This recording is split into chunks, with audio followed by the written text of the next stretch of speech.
Meus queridos, sejam muito bem-vindos à nossa aula de língua portuguesa. Eu sou a professora Vanessa Mafra. Vamos verificar o nosso conteúdo? Aula de número 63, objeto de conhecimento, reconstrução da textualidade e compreensão dos efeitos de sentidos provocados pelos usos de recursos linguísticos e multissemióticos, detalhamento, gêneros lírico, narrativo e dramático. Muito bem, então vamos para a nossa aula.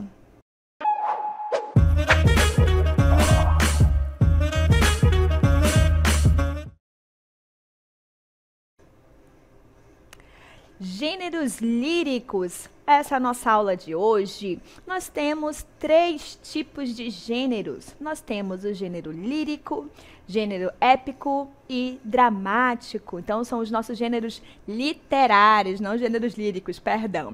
Gêneros literários, nós temos 3, como eu apresento aqui para vocês. Então, percebam aqui pela nossa imagem do que será que se trata o gênero lírico. Vejam que ele tá aqui, ó, tem um instrumento, a pessoa parece estar tocando um instrumento ali mais antigo, certo? O épico, olha só, tem os cavaleiros estão lutando. E o dramático tem 2 máscaras. O que será que está simbolizando? Vamos verificar o que é cada um, que gênero literário ali, o contexto, o conceito. A gente vai verificar, inclusive, os exemplos de cada um. Certo? Então, vamos lá. O primeiro, como está mostrando aqui, é o gênero lírico. Vamos ver o que é gênero lírico. Vejam só, né? São os textos, tá, que incluem os poemas que expressam sentimentos, emoções, tá? São permeados pela função poética da linguagem. Então, veja que se a gente fala aqui muito de sentimento, emoções, com certeza tem essa função poética. A gente vai usar também, a gente consegue encontrar, inclusive, figuras de linguagem que a gente já estudou, que vai ali dar um sentido a mais, então vai, inclusive vai exigir da gente a interpretação que está entre linhas, né? Neles há a predominância de pronomes e verbos na primeira pessoa. Quem seria a primeira pessoa? Eu, certo? Como ele não está especificando primeira pessoa do singular ou do plural, então aqui essa primeira pessoa pode ser tanto eu quanto o nós. Certo? Além da exploração da musicalidade das palavras. Então, no nosso gênero lírico, certo? Além dos nossos pronomes e verbos, mostrando ali, né, a primeira pessoa, vai mostrar muitos sentimentos, então nós vamos ter elementos que vão contribuir com isso, como figuras de linguagem, né? A gente vai ter lá as nossas interjeições também, que contribuem para a expressar sentimentos e emoções. Certo? E aí, se a gente está falando de gênero lírico, ele também falou sobre o que? Musicalidade, que vai dar musicalidade na nossa poesia, no nosso texto, certo? Então, também provavelmente nós vamos encontrar o quê? A rima, certo? Que vão ali combinar, contribuindo para o sentido, musicalidade das nossas emoções, certo? E aí, o primeiro texto que eu vou apresentar para vocês, para representar o gênero lírico, né, que hoje a gente utiliza bastante a questão dos poemas, das poesias, certo? Antigamente, como vocês viram no nosso cenário, o lírico mostrava ali ele tocando um instrumento, porque era muito desse lado da musicalidade, tá? Então, eles eram acompanhados por meio de instrumentos musicais. Hoje em dia, a gente utiliza mais através dos nossos poemas, tá? Então, vamos lá verificar o primeiro texto como gênero lírico. Prestem atenção. Meus 8 anos, esse é o poema de Casimiro de Abreu, tá? Então, vamos lá. Oh, que saudades que tenho da aurora da minha vida, da minha infância querida, que os anos não trazem mais. Que amor, que sonhos, que flores, naquelas tardes fagueiras, à sombra das bananeiras, debaixo dos laranjais. Como são belos os dias do despontar da existência, respira a alma inocência, como perfumes a flor. O mar é lago sereno, O céu, um manto azulado. O mundo, um sonho dourado. A vida, um hino de amor. Muito bem, então vejam lá, certo? Que nós temos aqui o nosso poema, e a gente viu que o gênero lírico, ele mostra o que? Sentimentos, emoções. Aí eu falei para vocês que, para a gente conseguir expressar, a gente pode utilizar vários recursos, como figuras de linguagem, certo? Eu falei sobre interjeição, que nós já vimos que a interjeição ele contribui, né, para o entendimento, que vai ali mostrar, pode ser de alegria, de tristeza, certo? De espanto, de nojo, de raiva, enfim. As interjeições elas vão ali contribuir para essa expressão de sentimentos, né, de emoções, tá?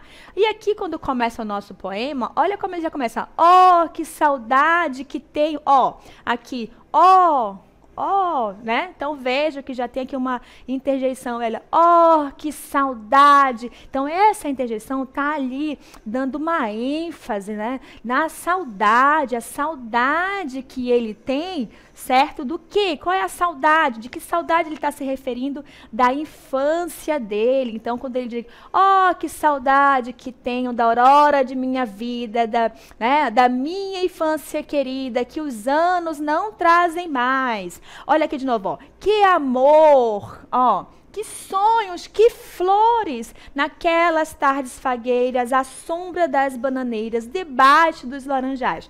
Percebam aqui, a nossa exclamação, certo? A exclamação, uma frase exclamativa, a gente já viu, que mostra o quê?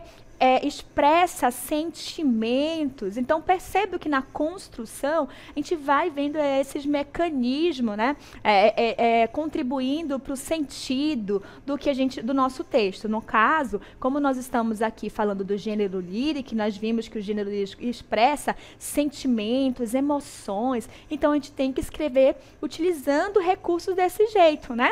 Olha só, dando continuidade no nosso poema, né, na outra parte, fala assim: como são belos, né, os dias do despontar da existência. Como são belos. Ele utiliza também o quê? Os adjetivos. Novamente vem uma exclamação para indicar todo esse sentimento, tá? Para mostrar aqui toda essa emoção de saudade. Como são belos os dias do despontar da existência. Respira a alma inocência como o perfume e a flor. Aí ele vem falando assim, meio comparando, né? Que, o mar é o lago sereno. O céu é um manto azulado. O mundo, um sonho dourado. A vida, um hino de amor, né? Então vejo aqui nossa toda, sempre terminando aqui com um ponto de exclamação, falando sobre amor. Amor ao quê? A infância. Como ele passou por essa fase da vida e que tem uma boa recordação. Então, os sentimentos, as emoções, quando ele lembra da infância, são emoções e sentimentos do quê?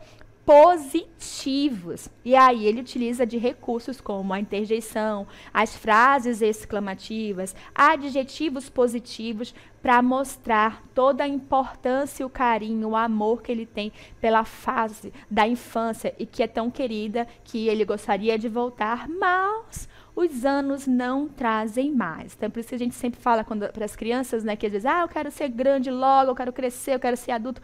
Não. Curta a fase da infância, curta cada fase, porque depois que passa, não temos como voltar. E aí, olha só, tá aí o poema, né, do Casimiro de Abreu falando sobre isso. Meus 8 anos, ele tem saudade e não pode voltar. Então, só o que resta são as boas lembranças, certo? Muito bem, vamos dar continuidade com mais um texto. Prestem atenção. O relógio, Rio de Janeiro, 1970. Passa tempo tic-tac, tic-tac passa a hora. Chega logo tic-tac, tic-tac vai-te embora. Passa tempo bem depressa, não atrasa, não demora. Que já estou muito cansado, já perdi toda a alegria de fazer meu tic-tac, dia e noite, noite e dia, tic-tac, tic-tac, tic-tac. Olha só, a gente viu que nós temos alguns recursos aqui, ó. Tic-tac, tic-tac, tic-tac. Falei para vocês que no gênero lírico, ele vai, para expressar todo esse envolvimento, certo? Todo sentimento, emoção, enfim. A gente pode utilizar recursos de figuras de linguagem, né? Então, veja aqui que ele utilizou o quê? Uma onomatopeia, utilizando o tic-tac, fazendo o barulho que o ponteiro do relógio faz ao trocar ali os minutos e segundos, certo? Muito bem.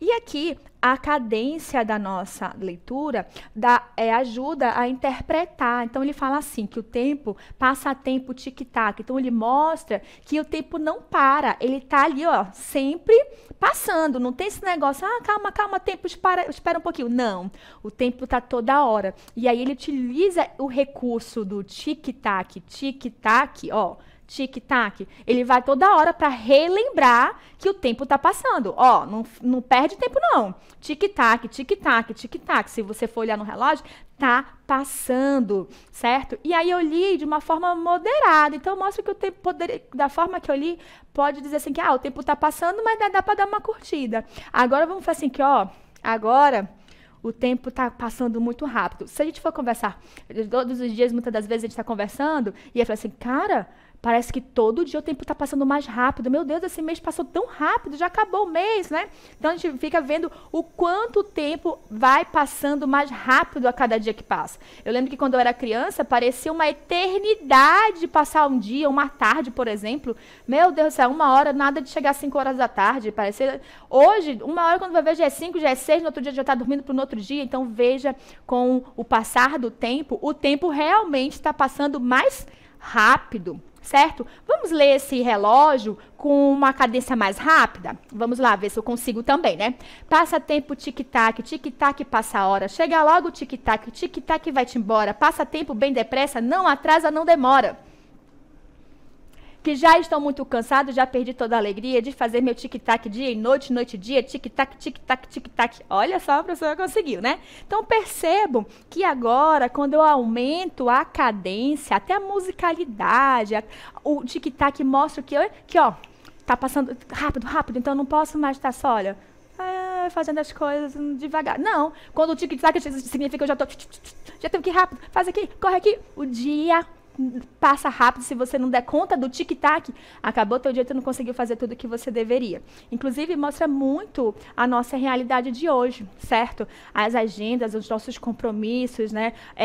As obrigações, os nossos deveres, enfim, cobranças que a gente tem, ou da sociedade, ou nós mesmos colocamos ali algumas coisas que a gente tem que fazer, e que se a gente não organizar nosso tempo, o tempo passou e você não fez nada com ele. Então, cuidado, o tempo está passando. Inclusive agora, tic-tac. Vamos lá, então, continuar com a nossa aula e aprender ainda mais. Certo? Muito bem. Então, a gente falou do gênero lírico, né? Mas nós vimos também mais 2 gêneros lá no nosso quadro. Nós vimos que temos o gênero lírico, épico, né? Épico e o dramático. No gênero lírico, no gênero épico, ele também pode ser chamado de gênero narrativo, tá bom? E aí, a presença de um narrador, porque a gente já sabe que se é um gênero narrativo, significa que nós temos uma narração. Se nós temos um texto narrativo, nós já sabemos que o texto narrativo, ele tem elementos, né? Como, por exemplo, narrador. Então, presta atenção. A presença de um narrador responsável por contar uma história na qual os personagens atuam em um determinado espaço e tempo. Então, vejam só que aqui nesse enunciado já mostrou os elementos da narrativa, como narrador, certo? Aí a gente vai contar uma história, que é o quê? O nosso enredo, personagens, espaço e tempo. Então, ó, um elemento da narrativa, segundo elemento da narrativa, terceiro, quarto, quinto. Então, vejo que só nesse enunciado já está mostrando o quê? Os 5 elementos da narrativa. 5 elementos que contêm, que são características desse tipo de texto, gênero épico, também chamado como texto narrativo, tá bom? Então, para ser considerado um gênero épico narrativo, tem que apresentar esses elementos. Às vezes, não vai ter os 5, porém, é importante ter o quê? Personagem, enredo, certo? E um espaço onde acontece essa história. São pelo menos 3 elementos básicos que vão dar característica de um texto narrativo, certo? Então, quando a gente fala do gênero épico, muitas das vezes, antigamente, era mostrando os momentos de glória, certo? Dos guerreiros. Então, relata muito ali, que foram lá conquistar as terras, tá bom? Por exemplo, lá do rei Davi. Então, eles vão contando essas histórias, né? Muitas das vezes de guerreiros, tá bom? E aí, para a gente exemplificar esse gênero literário, que é o gênero épico, ou também agora chamado de narrativo, que é bem comum, certo? Prestem atenção ao vídeo. Furtei uma flor daquele jardim. O porteiro do edifício cochilava e eu furtei a flor.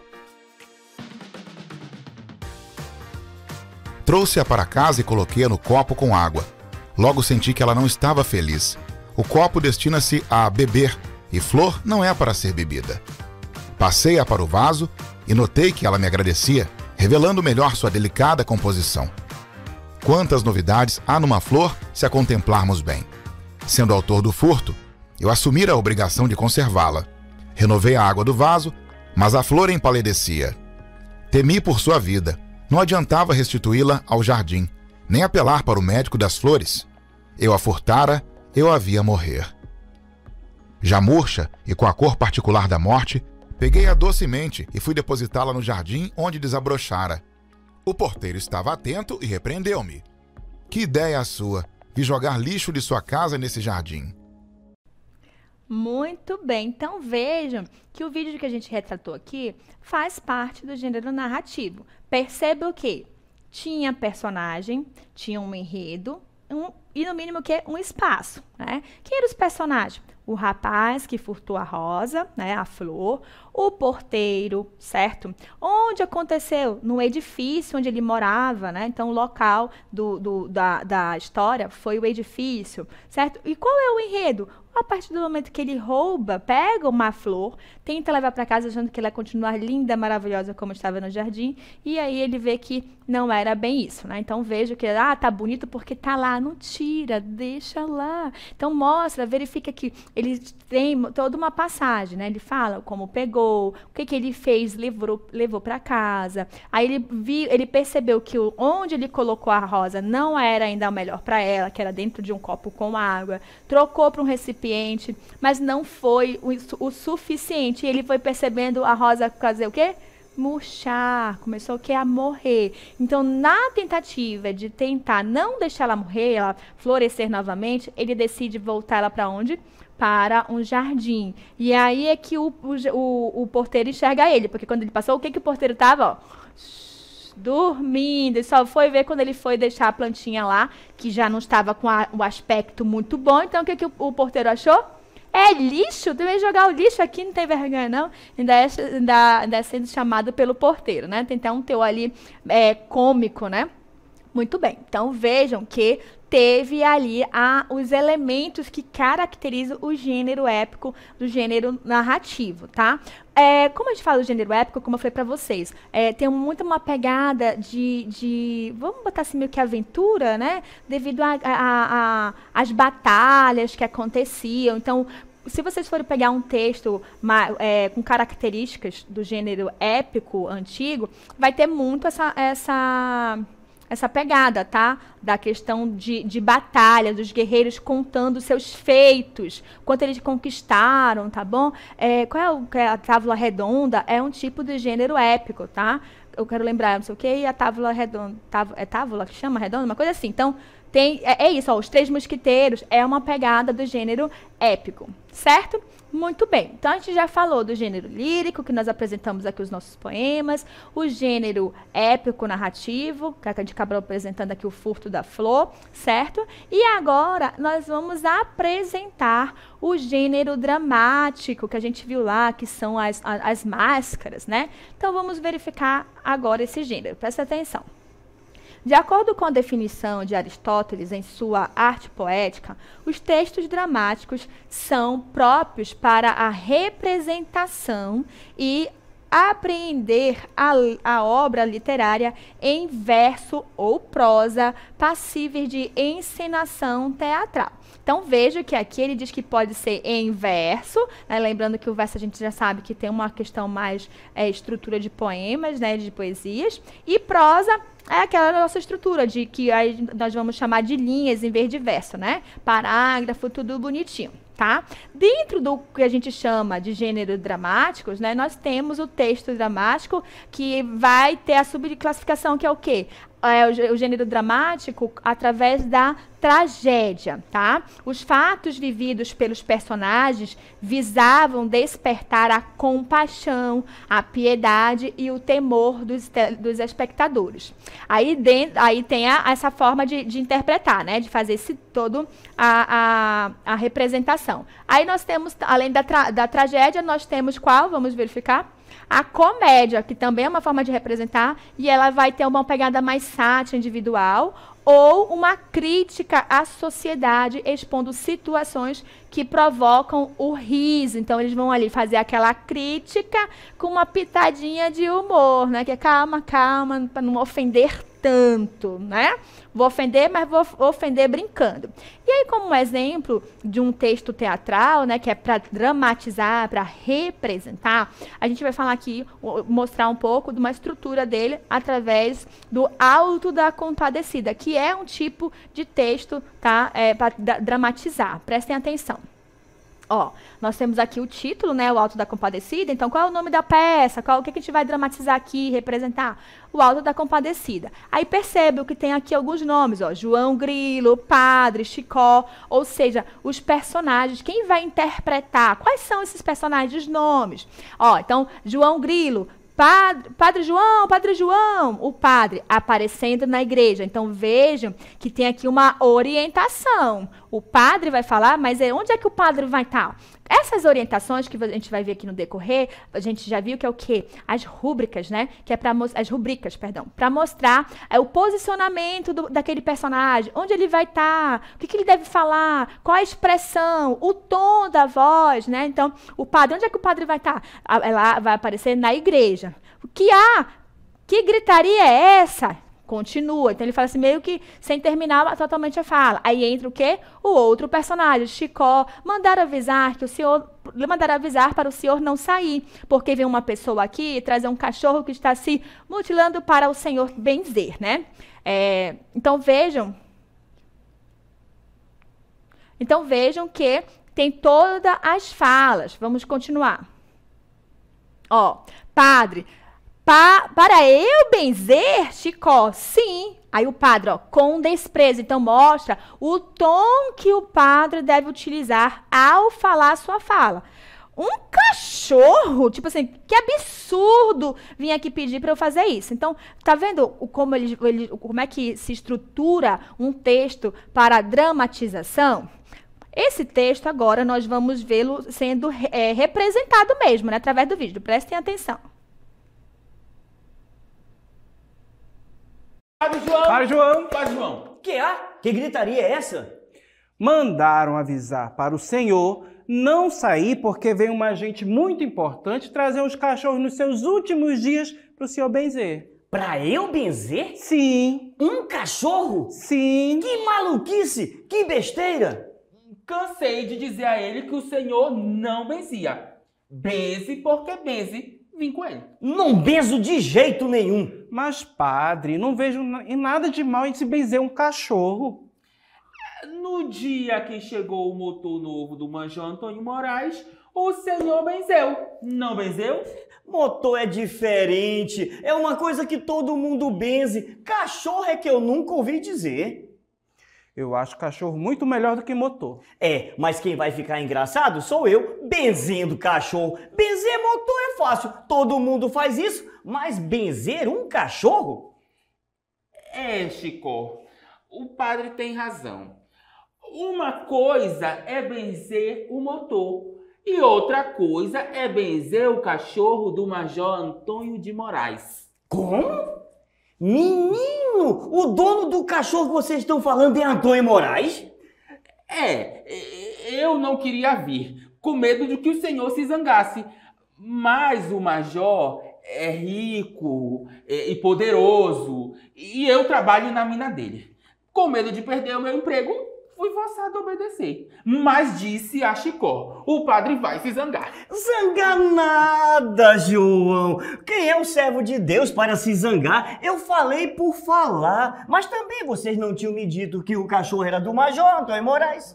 Quer dizer então que o senhor benze, não é? Você, o que acha? Eu não vejo mal nenhum. Nem eu não vejo mal nenhum em abençoar as criaturas de Deus. Então fica tudo na paz do Senhor, com o cachorro benzido e todo mundo satisfeito. Digam ao major que venha, eu estou esperando.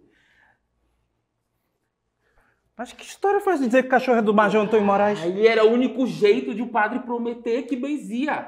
Tem medo da riqueza do major que se pela. Não viu a diferença? Antes era que maluquice, que besteira. Agora não vejo mal nenhum em abençoar as criaturas de Deus.